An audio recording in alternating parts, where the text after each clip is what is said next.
Well, hello, slingers. Welcome back to another Wordslinger podcast. I hope you're having a great day. I hope you're ready to dive into some, we'll just call it the Venn diagram of Greek philosophy and writer's guides. So stick around.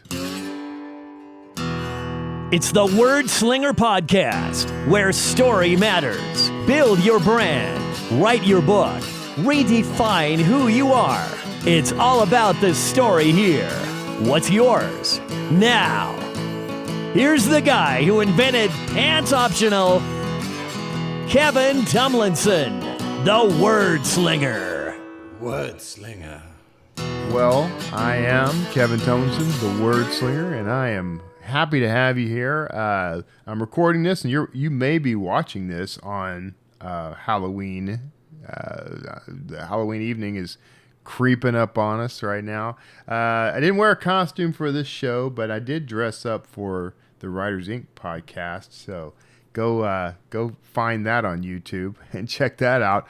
And Halloween is funny to me. I joke about this, and JD makes fun of me for this on Writers Inc. a couple of times. But I'm not interested in Halloween, and I don't know exactly when that started or why, but it's just for me, like I don't eat candy anymore. I've cut sugar out of my world altogether, so that part's done for me.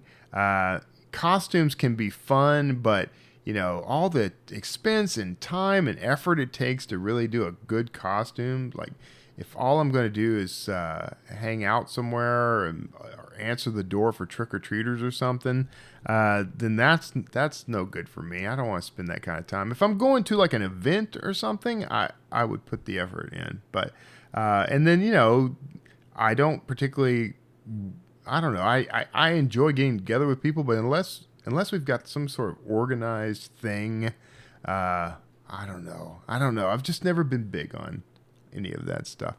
In fact, we're going to actually turn out the porch lights and hide because we don't have candy to give to any trick-or-treaters. We're just going to hide out in the house. Talk about the ultimate, boring introvert evening. Just not my thing, I guess. If we're going to talk about holidays and favorites, mine is Thanksgiving. And because who doesn't love, honestly, a holiday that's centered around a big, elaborate meal? I'm all for that.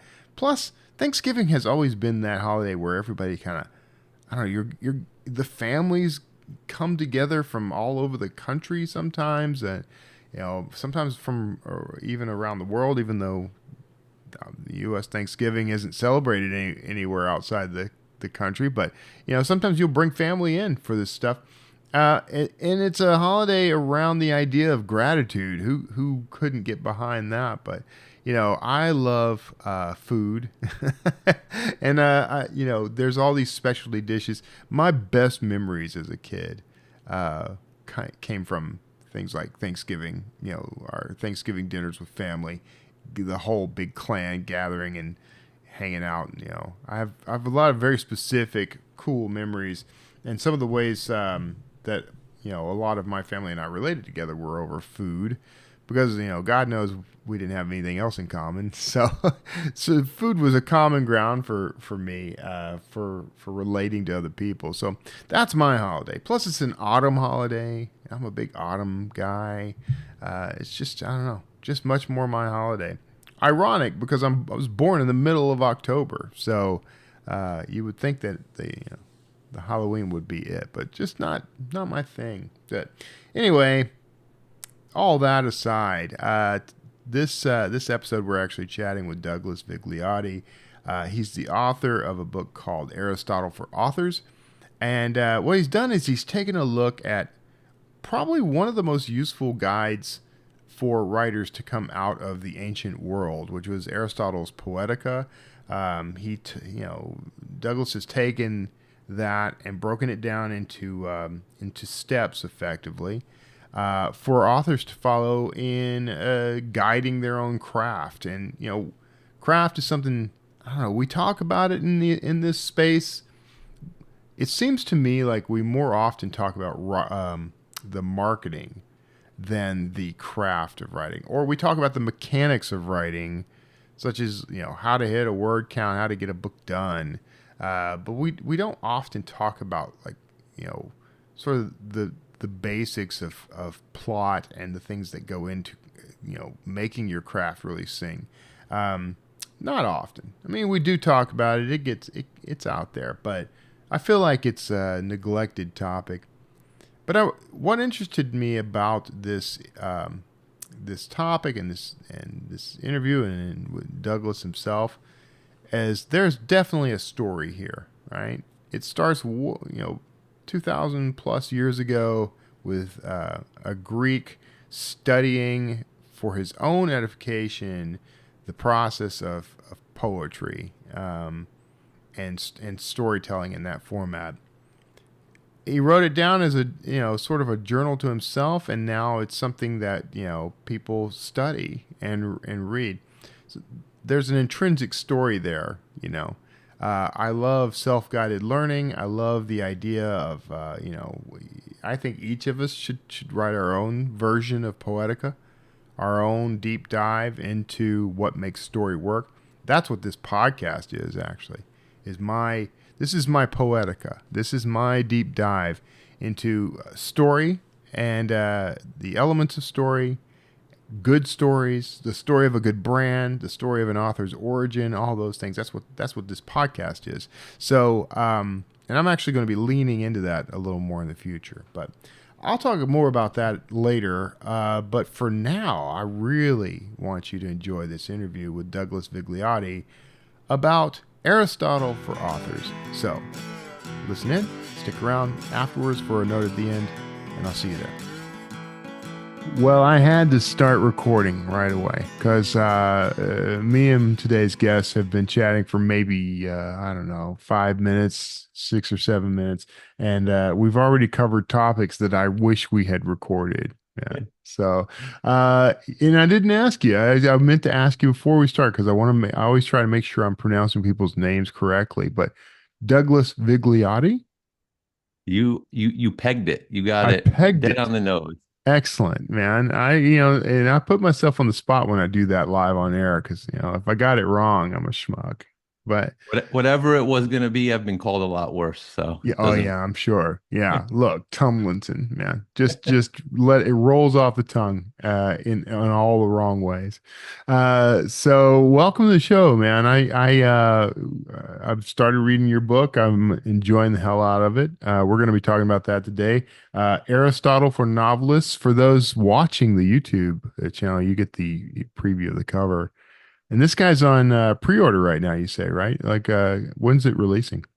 So we'll release at the end of November. It's not going to be on pre-order officially until the 1st of November. Okay. So 1st of November, which may be around the time this airs. So I think we're in luck.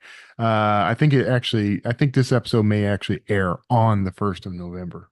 Look at So that. look at It's our that. lucky day. Serendipity.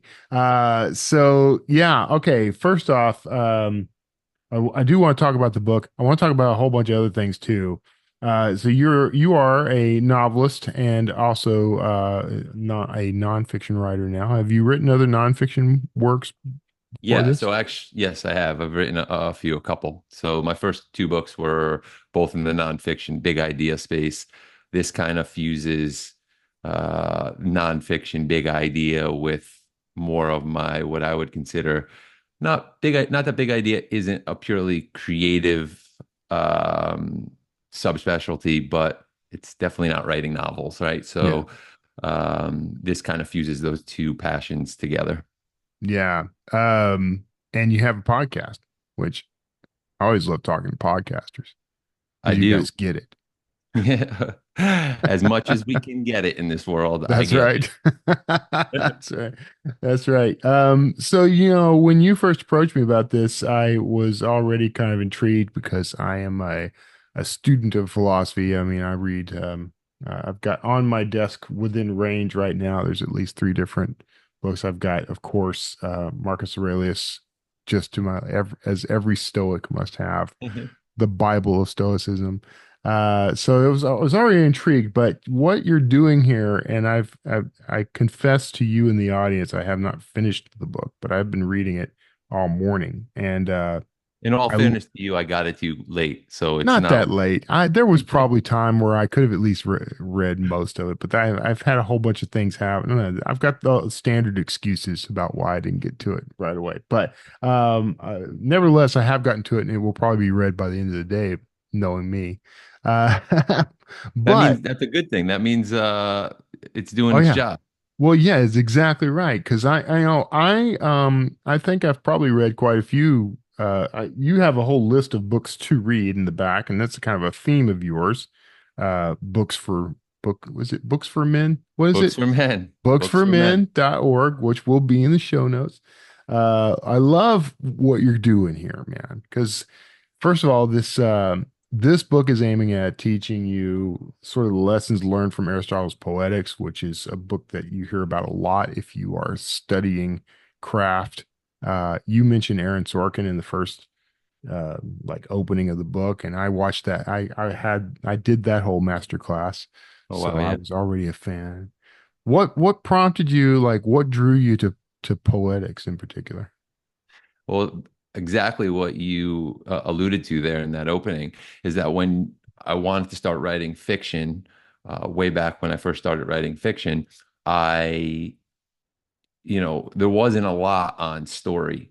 I knew that I had one piece down, which is getting words on a page. Yeah. Nothing to say how good they are. Obviously there's the whole, making your prose and making it your voice and your style, and that's only one half of writing, as you know. And the other half, when you're talking about, a novel, is story. And so what I did was is I turned to filmmakers, people like you said, Aaron Sorkin, David Mamet, craft teachers like Robert McKee, a lot of Yeah. names that people would probably hear of. But the one thing that I noticed over and over again was how all of these masters, they all referenced Aristotle in some way. Yeah. And the more digging that I did, everything funneled back to poetics. And so then I doubled down on poetics. I read multiple translations, many, many times. And then as I, wrote one novel, two novels, three novels, I had some time and I said to myself, I want to share this thing, poetics, that has been so influential to so many people in the screenwriting, playwriting, and for dramatic writers, in almost every story that is written, the Yeah. ones that you stream and you watch today. I wanted to share that information with novelists.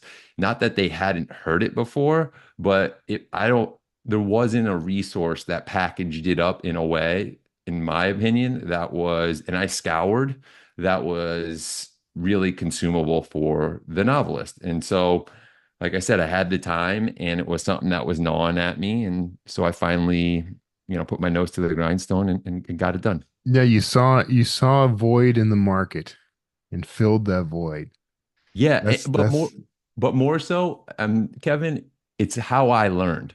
yeah. So it's not something that I'm, trying to push out into the ether, into the world, because I believe it's a good idea and I just want to sell somebody something. It's literally how I learned how to read and watch stories. And so it's almost something that's natural, even when I'm watching and reading stories to this day. It's just baked into me. Yeah.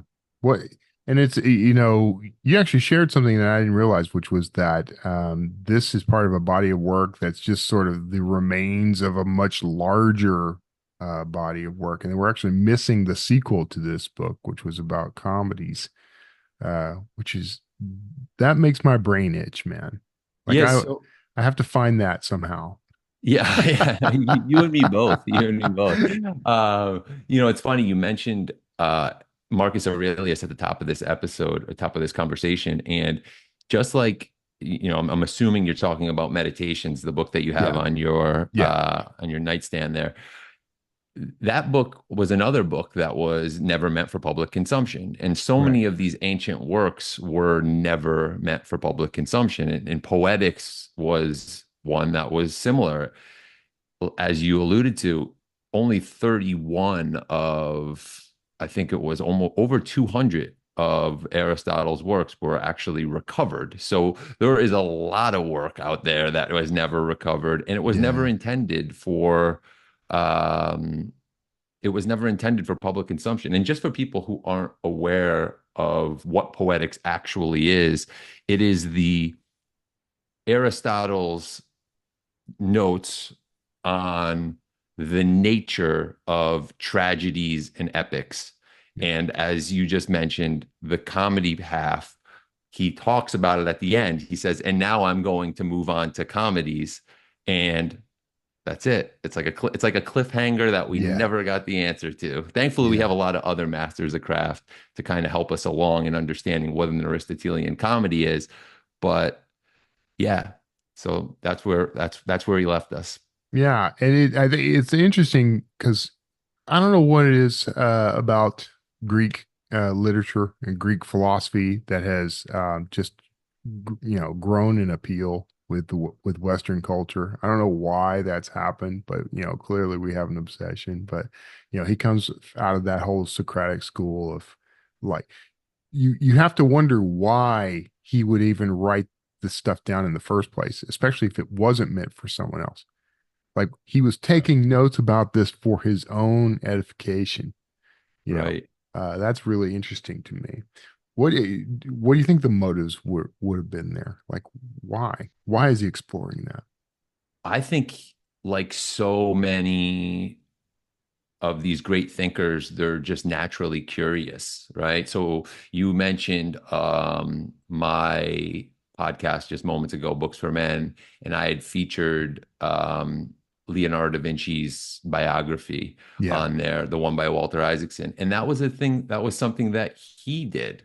He was a crazy note taker on yeah, everything and anything that he could get his hands on, from the why the clouds move in a certain direction to just the why a woodpecker's tongue is a right. certain length, and like just all kinds of things.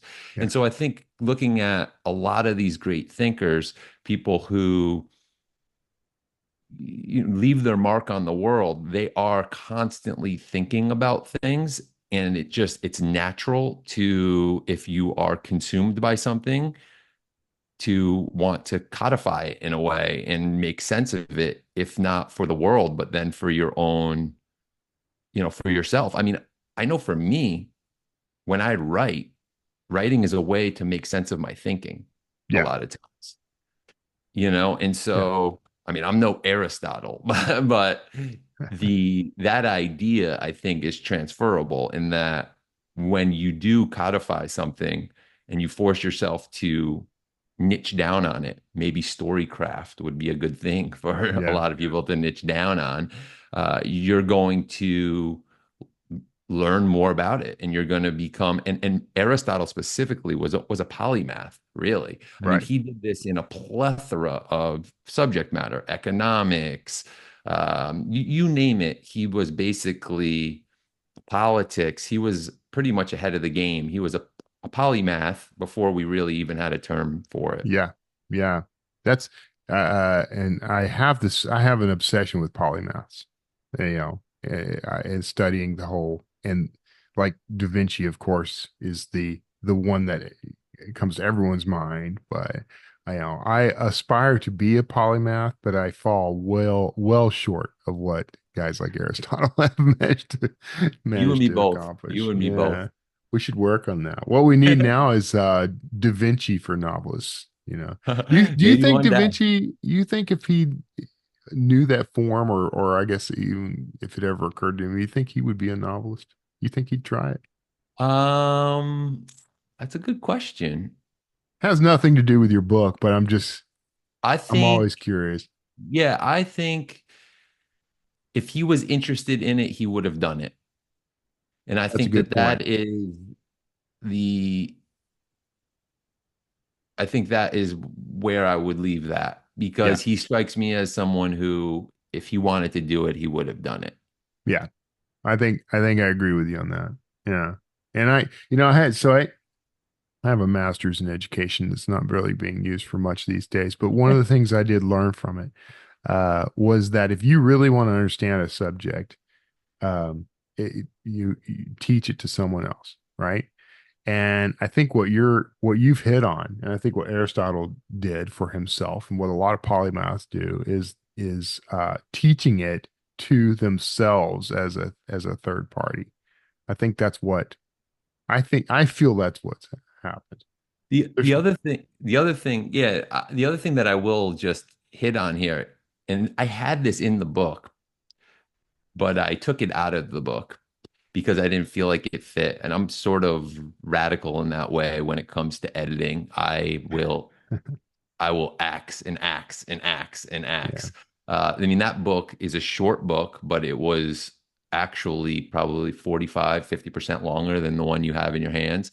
And one of the ideas that was in there, and I don't remember where I had it, but it was about what I call the interest principle. yeah, And the interest principle is you what like you must follow your innate interest, because if you follow your innate interest, you're going to be better suited in learning the thing that you're doing. And I know that that is such a basic yeah, concept, but I think we lose sight of it. And I have to coach people up on this with books because sadly, so many people are, literacy and reading, um, it's fallen by the wayside and to some degree, especially with men, but we can get into that. Um, I always say, find the thing you're interested in, whether it's ponies, baseball, yeah, wine, and read that because that is going to be the gateway to everything. School yeah. doesn't work for so many people because they're not interested in That's right. 95% of the things that you're teaching me. If I'm That's right. interested in it, I'm going to naturally, I'm a self-taught person when it comes to this subject matter, and the Yeah, only thing that has driven me has been some innate interest that's embedded inside me to make me just go ham on yeah, this material. yeah. There's more depth to that though than I think you're letting on because let's say that this is something I experienced today. I get a series of newsletters about, like hidden history or, weird history or whatever, because these are topics that I explore a lot in my writing, in my novels. So today there was a newsletter come through and it was about something that I really didn't care about. It wasn't anything that excited me, but I went ahead and read the article anyway, because it did have that one common little thread, a little bit of history. But because I read that, it wasn't that it inspired a story or anything for a novel. It inspired me to go look something up, which will come up in a novel. So like it encouraged me by pursuing the tiny little bit that was interesting to me. It opened up a different world for me to explore, and I learned something new. It's the gateway. Is the It's the gateway. gateway. I Yeah. heard Wayne Gretzky talk about this in a documentary called Search for Greatness. And they interviewed him and they said, what had made you so great at playing hockey? And he looked at the camera and he said, it's simple. When all the other kids were down at the schoolyard shooting hoops, horsing around on their bikes, I Yeah. was in the backyard shooting hockey pucks. That isn't because my parents were making me shoot those hockey pucks. I literally just sat back there shooting those pucks because I was interested in doing it. Yeah. It was, I was the one driving my own learning. Yeah. And you can't bake that into somebody. And so the search, in my opinion, is finding the thing you're interested in. It's not Yeah. forcing yourself to be a novelist, forcing yourself to be a writer. If you have a knack for the blank page, you're going to know it. And Yeah. that's all you need. Yeah. That's all Yeah. you need. This is Kara, my wife, likes to tell people that, because she's on this journey to find her thing, right? Like she wants to find her passion. And and I've given her some advice on this, but I'm her husband, so she doesn't listen to me. But she'll tell people like Kevin's really blessed because he's known his passion like his whole life.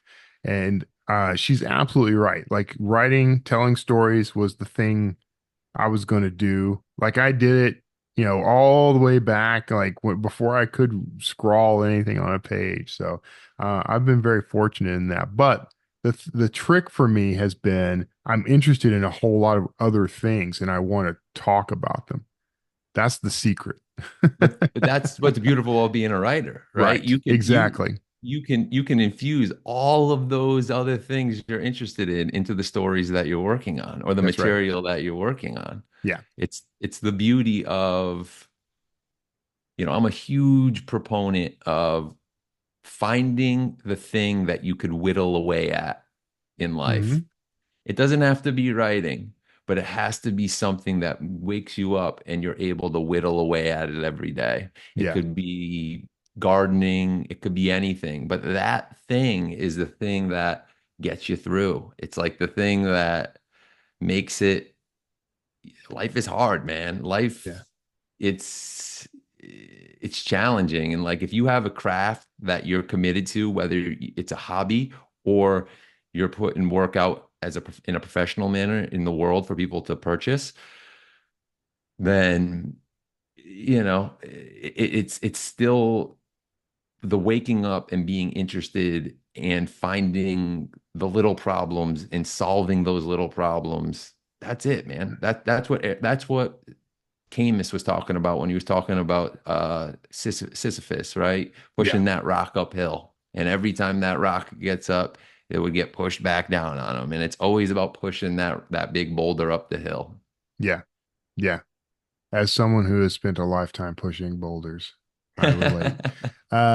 Let's talk a little bit about books for men, man, because I dig the whole concept of that as a podcast and the work that you've done there. Why books for men?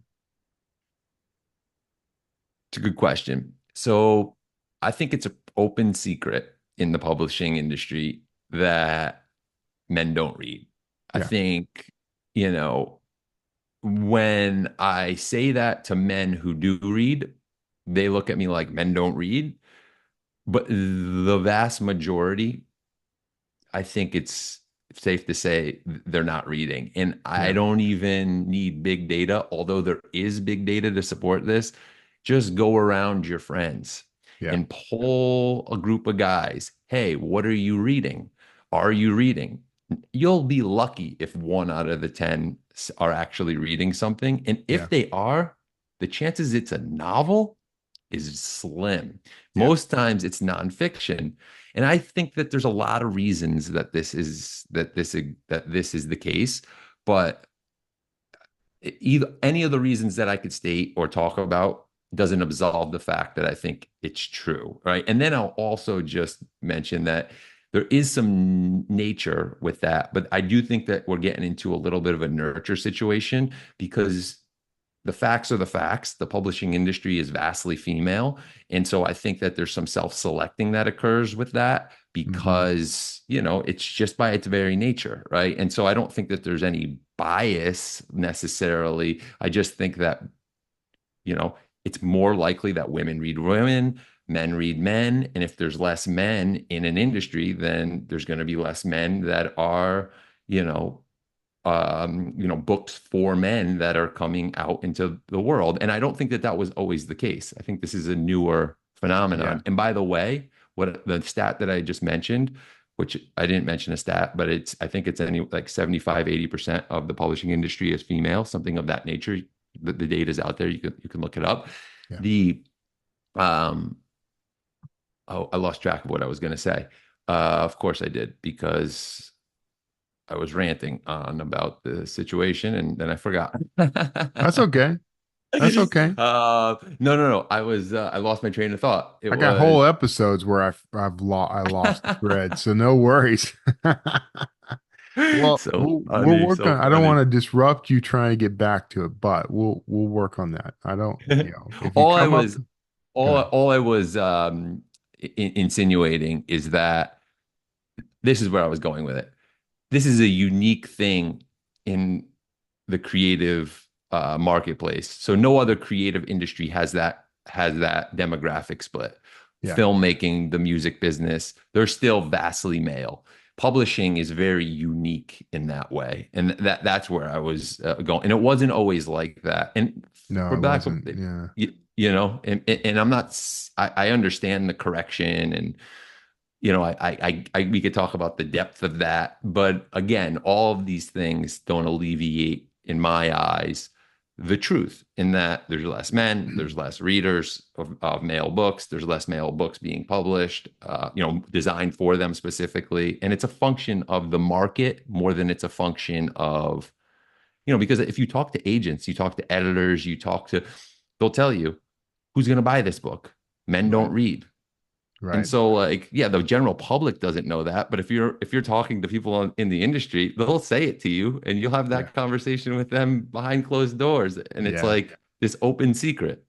Yeah. It's been kind of heartbreaking for me. A recent experience we had, my wife and I are kind of new to this area around Austin, Texas, and we've been slowly making friends here, and we've connected with this group. It started as a women's group, and then every month or so they'll have like everyone gets to come.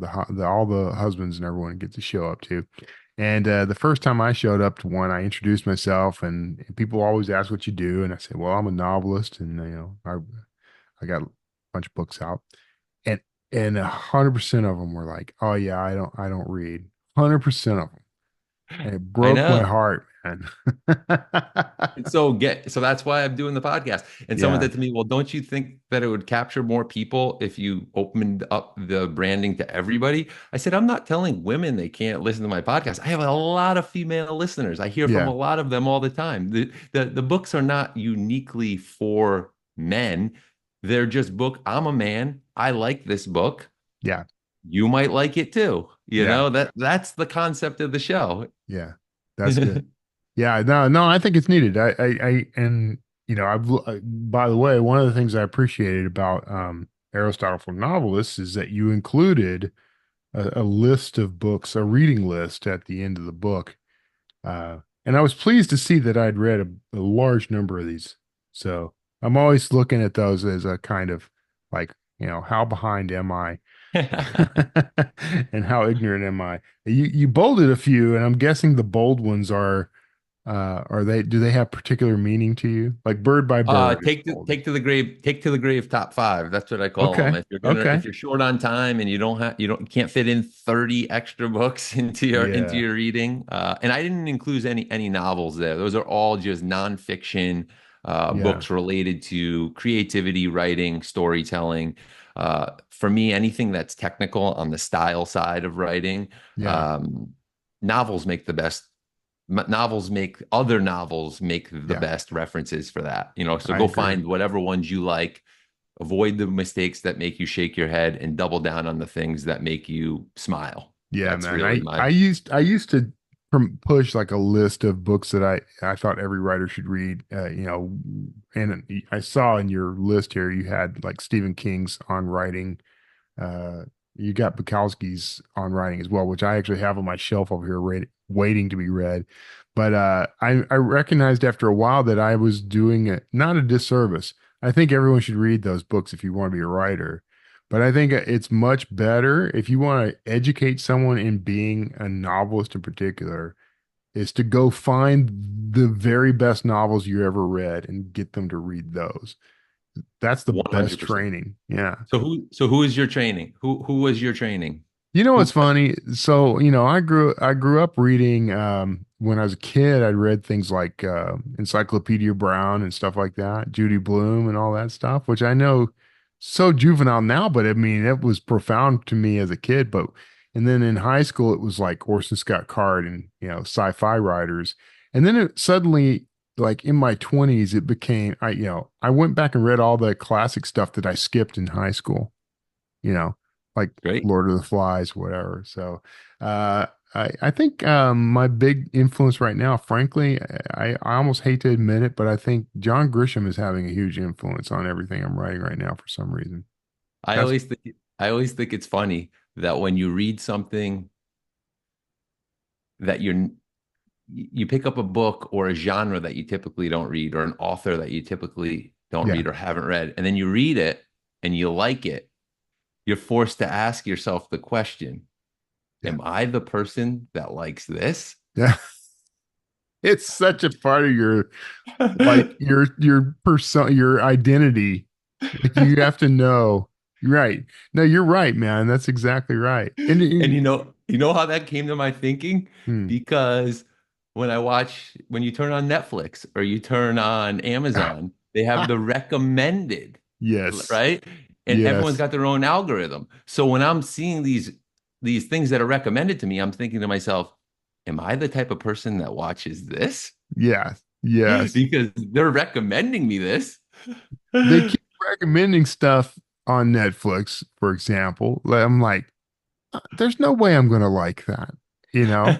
And then I'll watch it. I'm like, okay, yeah, I see where this comes in. And you get a similar thing with if you read ebooks, but it's harder if you like to read print. So you don't get the recommendations. And I think that could actually be an advantage because you're going to range out more, right? You're going to try different things rather than being recommended things. For sure. What's your go-to? Kindle or hard or paperback or Man, ebook or paperback? for years it was ebook because mostly because of all the travel, because we were full-time van lifers for years, and then before that it was like full-time RV and stuff, so it was just easier to have it.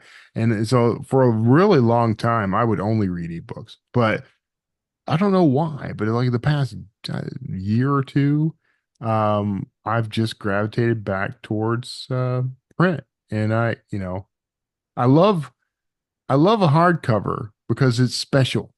Uh, Um, so I like that. But then I also for some reason there's something that happens to me when I grip a solid paperback book, like the I the weight of it and the flex of it and everything, man. So I think the paperback is for the reader. yeah, The paperback, my philosophy or my theory, I should say, is that the paperback is for the reader. yeah, The hardcover is for the publisher and for the person who wants to collect. And yeah. the Kindle or the ebook is for the pure consumer. The Because consumer. man, That's you right. can consume books on that thing like Yeah, it's literally like crack. It makes it so effortless to yeah, read. yeah, But the yeah. paperback, to me, that's like if you're a reader, you read paperbacks. That's what you're wanting. Paperbacks, Yeah, you feel it's the tactile nature, the way a book feels in your hand, the readability, the typeface. We lose so much of the character of the book when we take that out of it, I agree. And so I agree. for me, Yeah, when it's just an essential and I always say the hardback, lunking around a hardback is a pain in the neck. yeah. And they just the publishers, whether they're indie or traditional, needed a way to make more money. And so Right. how do you make more money? With lower overhead too. With So lower yeah, overhead. yeah. But That's a, it doesn't make for I wait for books to be out a year if it's a new book. I will not buy the hardcover. I'll buy really. a Kindle or I'll buy a paperback, but I don't buy hardcovers. It's not meant for me. I don't like it's I like hardcovers, but it's that Seth Godin thing, right? Because like if it's a souvenir. So but I tend to only buy hardcovers for authors I already know I love, or I try to find the hardcover for a book that I've already read and loved. So that's that's that's my. There's something about, maybe it's bred into me from when I was a kid, it or something. But yeah, makes you official. It makes the author official, the hardcover. not to disparage ebooks though, because I will say one of the advantages of ebooks is that when I'm looking for a book that's really difficult to find in print, you can almost always find some version of it as an ebook. And so that's how I read a lot of, for example, like I started peeling through all the Harvard classics, and a lot of those are hard to find in print without spending a lot of Yeah. money. Yeah, for So sure. I like the I mean I I'm going to be traveling as I told you before we started tomorrow, and I'll have my Kindle with me the whole time. It's Hmm. just easier. The Kindle's so much easier when you're traveling Yeah, than carrying around any book. yeah, yeah. But unfortunately, we're a rare breed, man. We're the men who read. I know. So The rare breed, the the rare rare breed. breed. Well, let's change that, man. Let's get people going. We're at time, so we're gonna have to wrap up. But I want people to go check out. I'm gonna put several URLs in the show notes of this episode, so everybody make sure you check them out. One of those is booksformen.org, which is your podcast, which I'm looking forward to tuning into. I'm sorry I didn't listen to it beforehand. No, don't Uh, apologize.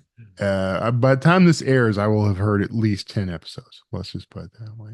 We also got, oh gosh, see, it changed the URL when I clicked on it, but it was, what is it? Aristotle for novelists.com. Aristotlefornovelists.com, which is where you'll find a landing page for the book itself, Aristotle for Novelists.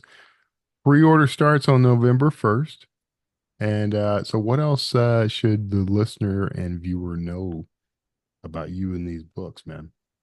Well, I think I think you directed them into the right place. For more information about me, you go to my website, douglasvigliotti.com.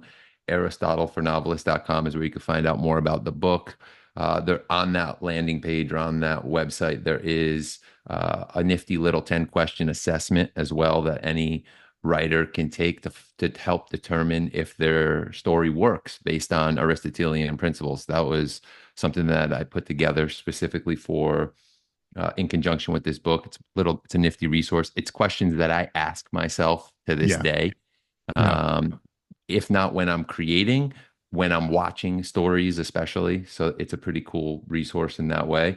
Yeah, and just a note on the pre-order. If this is up, while the pre-order is out, it should be noted that the ebook will be heavily discounted. Regular price on this book will be $5.99 for the ebook and 11.99 on the paperback. So the ebook will be 99 cents, and that'll only be available during the pre-order. So All if there right. is interest, I would take advantage of that. Let's put it that way. All right, man. And I went to I was going to throw this in at the beginning and forgot, but you did something that I wish everybody who sends me an ARC would do. You included bookmarks so that I had a bookmark handy when I started reading. You wrote a nice little letter too. I appreciate that too. So Yeah, man. get I think personal touch always is always the way to go. Not yeah, just I think people appreciate dealing with humans. I think that we're losing that a little bit as we go here, in society. And the more we can infuse a personal touch with everything we do and human connection with everything we do, I think we're better suited. And yeah. by the way, for all those people who think that writing is in trouble because of I think it's the exact opposite. I I think it's agree.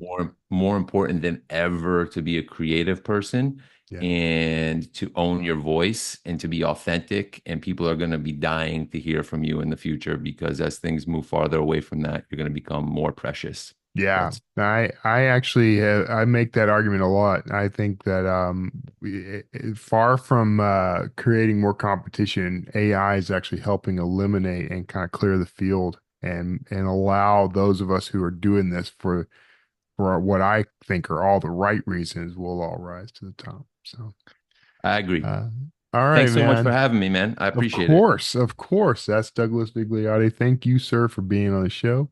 Everybody who's tuned in right now, thank you for being a part of the show. Without you, it's just two guys chatting with each other. So, thanks for being here and stick around because I know I say something brilliant after this interview. So, thanks for tuning in, and we'll see you on the other side. Well, here we are with a note at the end, as promised. Glad you stuck around. I hope you enjoyed that interview with Douglas Vigliotti. I really enjoyed talking to him. I've been reading his book. I've nearly completed it. I had just joked about reading the rest of it that day. Probably could have. It's not a super long book. It's well worth picking up. So it goes on sale tomorrow, as of the recording of this podcast. So you can pre-order it right now, but you'll get a copy delivered to your Kindle device tomorrow. I would recommend going ahead and buying the paperback version. It's actually kind of handy to have as a desk reference. Make some notes in it. I've been doing something lately, by the way, making notes. I'm going to show the folks on YouTube. I'm not going to show this book that I'm editing. I'm editing a new book for J.D. Barker. I'm one of many people beta reading and editing for him. But what I started doing was using a pencil. This one is a Graph Gear from Pentel. Graph Gear 500. Very cool. I don't know what it is about stuff like this, but this is going to fold into that whole story concept, I promise you. But like, I learned about this pencil online somewhere, a little bit of backstory for it, and maybe I'll dive into that at some point. But I started using pencil if I'm going to make notes in a book itself. I was always concerned about that because I didn't want it to fade or rub off or whatever. But I actually picked up one of my books, from I don't know, like second grade, something. Actually, it was a diary. At a book fair, I bought one of those like my diary books that had like pictures of dogs or dragons or whatever in it, and I wrote all the entries in it in pencil, and they're all still visible there. I couldn't rub those things off if I wanted to. Even if I was using an eraser, I'd still be able to read it. So I decided, that's actually good. I've been using ink pens to make notes in any books that I needed to notate over the years, and always felt a bit of guilt about it, especially when the ink would bleed through. And then I have my Bible on my desk here that I've made notes in, and on the pages where I've underlined things or whatever in ink, it bleeds through, and so you see it on the other side. So it's very distracting, and so I always felt bad about that. But pencil is the answer. I don't know if you do you make notes in your books? Let me know in comments for this podcast or on this YouTube video. Let me know if you make notes in your books. I'll do this sometimes even in my fiction books. Like I'll read passages. If I do it on the Kindle or on the Kindle app, it's actually kind of handy because it'll import those into the Readwise app, which I use. Every morning I read, there's 5 quotes that I highlighted in a book, and most of them are drawn from my Kindle books. That app does actually let me capture stuff, either typing it in manually or taking a photo of it, and it'll scan the text for me. I can highlight it, and it'll let me capture it that way. So I can use that app even on print books, but it's kind of interesting every day. One of the things I do as I'm waiting, I turn on the shower and wait for the water to heat up. It takes a couple minutes, and I'll read the 5 quotes that it's highlighted from that day, and it's a great way to kind of start. I start my day with actually like a Bible study, but when I'm waiting for the shower to heat up, I'll read those 5 pieces from Readwise, from books that I've read in the past. And it's a great way to refresh your memory on things, kind of get you thinking about things. I love doing stuff like that. Anyway, none of that stuff really relates to the interview with Douglas, but he would probably appreciate all that, actually. The interesting thing to me, as I said in the open, I'm kind of retooling. I've been in the process of retooling and reworking the Wordslinger podcast. And I've really been stretching and searching to figure out what it is I need the show to be. Because while I do think it is the audience is primarily writers and creators, I feel like there's content here that could be helpful to, these the people in the outer space of that existence, readers alike. So, I've been thinking about that. How do I make Wordslinger podcast turn in a new direction without dramatically changing the format? Because the format works well for me. I've tried changing the format several times over the past 10 years or so, and frankly, it's just it just doesn't. I don't know. It just defaults back to this because this is what I'm comfortable with. It's what I'm used to. It's what I'm good at. When I add new things, it slows the process down. Production becomes harder to do. I like to think that the show has some high production value, but it doesn't. I'm not sitting here spending hours a week, producing episodes. I'll typically record like this whole thing. Like so far, I've recorded about 13 minutes of me talking to you. And that's the wrapper for the interview I did, which is like 30 to 40 minutes long. So, I can build an episode very quickly just by segmenting the pieces that I record and then dropping them into a timeline. I've got the timelines already built. It's really easy to produce the show. I could pay someone and probably upgrade, do some more things, and maybe I'll do that in the future. But, the real point here, though, is like I've been talking about this a lot, thinking about this a lot. But I met up with my very good friend, Roland Denzel. Roland Denzel. Roland Denzel is the character in my Kotler books. By sheer coincidence, I promise. Roland Denzel is my good friend with the exact same spelled name. He was in Austin last week for a kind of like a little mini writers con. And we met up on Friday and hung out all day long, and it was a great day. It's the exact kind of day I love to have, where it's two people just kind of hanging out together. We just wandered around there's this sort of outdoor mall called the Domain in Austin. We hung out there, had some lunch, had some coffee, just walked a lot, which was great. And because I need to walk a lot. But I don't even remember. I think we were having coffee. And I think I mentioned something about the Moleskine notebooks and their history and the story. And I had said something about how like that's the kind of thing that attracts me to a brand. That's what makes me brand loyal, is when I learn the story. If the story is interesting and good, it makes me brand loyal. I'll buy Moleskine notebooks.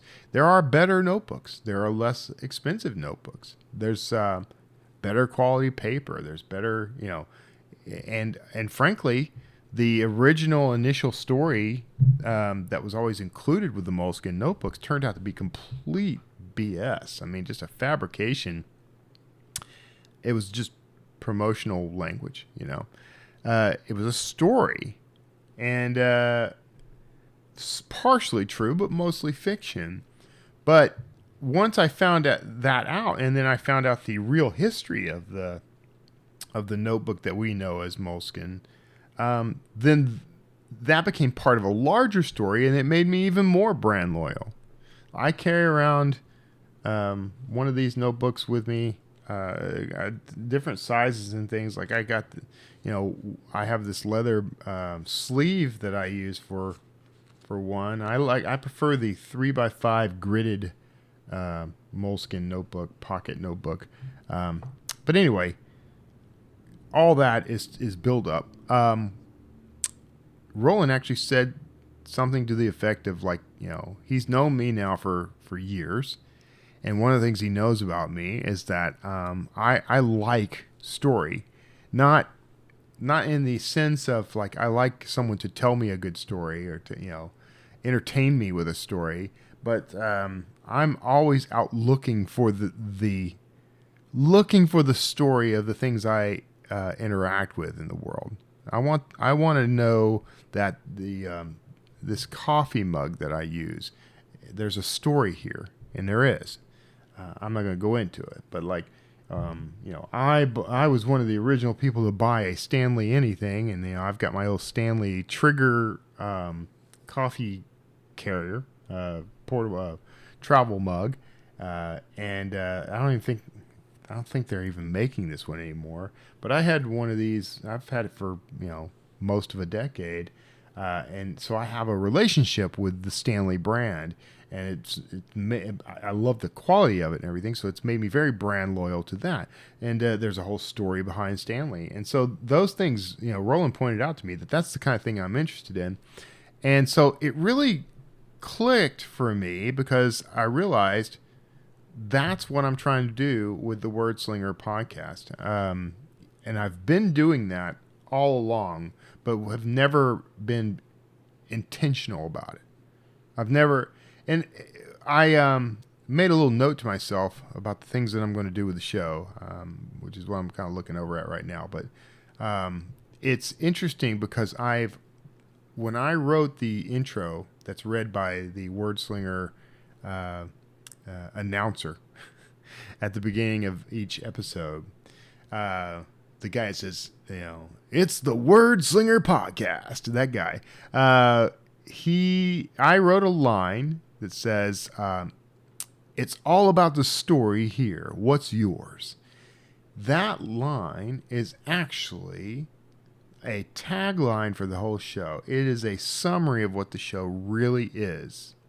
So the struggle I always had was I didn't want a purely writer-focused show. Like, I didn't want this to be yet another writing podcast. I've always worked to make this a show that could be accessible to anyone and to do more than simply interview a bunch of authors and get them to tell me about their latest book. I've never wanted that to be the entirety of the content. But I kind of fell into that as not really a trap, because I love talking to all these authors. I love hearing about their process and the way they're marketing. And I love hearing all that stuff. But I've come to realize that there was an aspect of the show that I was kind of neglecting, which was to get that story. So I don't want to just know that you have a new book out and it took you 6 months to write it, and you wrote 1,500 words a day, I mean, all that stuff is fine to know as detail, but it's not what's going to be most useful to the viewer and reader or listener of the show. The stuff that's really going to be useful is to learn to hear those authors and others talk about their story and the way they intended to live their lives, or the background of the brand, or I've always cast my net very wide when it comes to topics for the Wordslinger podcast, especially the older stuff. I interviewed people from various industries who had nothing to do with publishing, and because under the guise of the auspice of the idea that they have something to share that authors can use. As a writer myself, I read very widely. I allow myself to be curious about all kinds of things.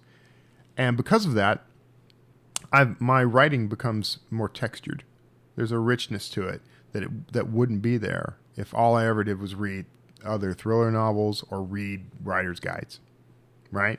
So I'm able to add to the depth of my work because of my willingness to be curious and to explore topics outside of my normal range of interest. Pursue my interest for sure, but I am constantly exposing myself to new ideas and new topics that I might not have even considered looking at, before I became a writer. Although I've always been very curious about a lot of that stuff. I have a natural inclination to that, so it's helped me a lot. What I'm going to do with the show going forward is I am going to lean in on that. I'm going to lean in on my tendency to want to explore topics outside of the everyday stuff that I experience or know about. And I think here's where that's going to benefit you. One, I think it's going to make the show much more interesting. If you're willing to take a chance on a topic that you might not otherwise have been interested in, I think it's especially going to be interesting. But it's also going to open up avenues of understanding the world and business, marketing, branding, all the things that do apply directly to you. If you happen to be an author or creator or small business owner, all those things are going to be useful to you because you're going to see how others thought about this stuff, what they, their unique origin story, the things they learned that you may not have experienced yourself in your career. So, like what I said about my writing, this will add texture and depth to your writing and to your business. That's what this is. So this podcast has always been about story. It always has been, always will be. But I think I kind of let my compass drift a little on that, because I did it was much easier to just roll with, the same sort of interviews I would do for, say, self-publishing insiders when I was with Draft to Digital. So yeah, no, I that's important stuff. It's great that stuff's out there. We want to highlight authors for sure. Every author's got their own process and tools and resources and knowledge base, and all that stuff is very useful for all authors to be exposed to. But this is next level. You want to take your writing to the next level. You want to take your career to the next level. The way we get there is we look outside of the circle. We get outside of our box. We investigate the nature of story. So some of the things that I'm going to be talking about in the episodes to come, hopefully, in episodes going forward. My focus on the show from now on is going to be this sort of thing. I'm going to focus on brands that I encounter, that I love. I'm going to start reaching out to some of these brands and try to bring people in to be guests on the show. So a sort of a raft of guests that you probably have never heard from before, that I guarantee have not been on other writing podcasts. So we're going to do that. I'm still going to talk to authors. I want to get the authors I want to get their story. I want to know what brought them to writing. I want to know what their journey has been like. I want to know what they've learned. We're going to dive into story itself. I want to analyze the components of what makes a story work and what makes it good and what makes it iconic. That's important. Those are the things we want to know as creators, not just as writers, but if you're a painter, a digital artist, if you a singer, what makes work iconic. That's what we're going to study. And I want to look at stories we love, the things. I want to take a deep dive into stories that have become part of our mental canon. Ask, why did this work? What made it stick? What made this story become part of the culture and part of our mental landscape? So those are the sort of things I'm going to focus on. I believe Wordslinger has already focused on a lot of that over the years, but not intentionally. And so if you want real power, it's the difference between a flashlight and a laser. Intention is the lens that focuses you so that you become more powerful. And that's what I think we're going to do going forward. I'd be curious to hear what you think about this. And I implore you to start sharing the Wordslinger podcast with friends and family as we go forward. Anytime you come across an episode you think that someone outside of your normal sphere, outside the author sphere, would be interested in, please share it with them. I'm going to start asking people to do this as we go. And that's going to be it. So that said, we're going to go ahead and wrap up. I appreciate you sticking out. These notes at the end are important for me, but I think they're important for you too. You've got the whole, what I'm trying to do is make the show valuable to you within each segment. So, that open has a little bit of, introduction for the guest and that sort of thing. So that's important. There's also maybe a little bit of news and, things like that will happen in that segment. The guest interviews will be the second part of the show. Obviously important just in and of themselves. And then here at the end, Act 3 is a note at the end, which is where I'm going to share stuff like this, share some of my plans, share if there is a story that I think is going to be useful to you. I'll share it here. My observations about things. That's where all this stuff happens, is at the note at the end. So hope you enjoyed that. If you like the show, make sure that you like, share, and subscribe. Make sure you leave a comment in the comment sections wherever you can. YouTube especially, if you are able to leave a comment, that does help YouTube know that you are engaged with the show.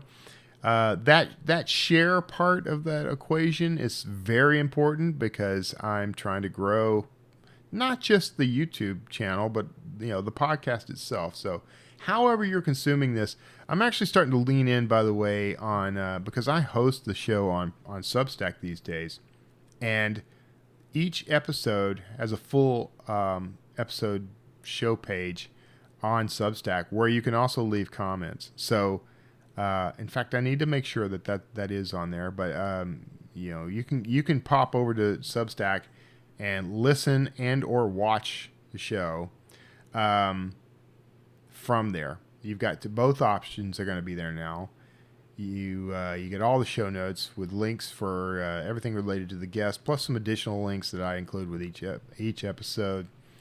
And you get the opportunity to subscribe to me on Substack as well, which would be helpful for me, but will also alert you whenever there's a new episode. Plus, I also have The Writer on Substack, which is my newsletter / blog. So you can sign up for that if you like, and that's usually kind of a lot of fun. The one going out tomorrow, Friday, the 1st of November, is kind of an interesting. I like my Substack stuff to be the newsletter stuff. I like it to be a story of its all on its own, and to be very engaging and to be very like essay like. So people are really enjoying that. So I think you'll like it. So go tune into that. So all those things said, you can find links to all that stuff wherever you're consuming the show right now. You can find links in the show notes. I appreciate you being here. Thank you for this. We're reinventing this, and I think reinventing this whole space. Frankly, there's a lot going on in the indie author world, and I'm excited about how it's all playing out. So I really appreciate you being here. Thank you for supporting me, sharing all the things. Have an amazing Halloween if you're tuning in before Halloween evening. That's tonight as of the recording of this episode. And otherwise,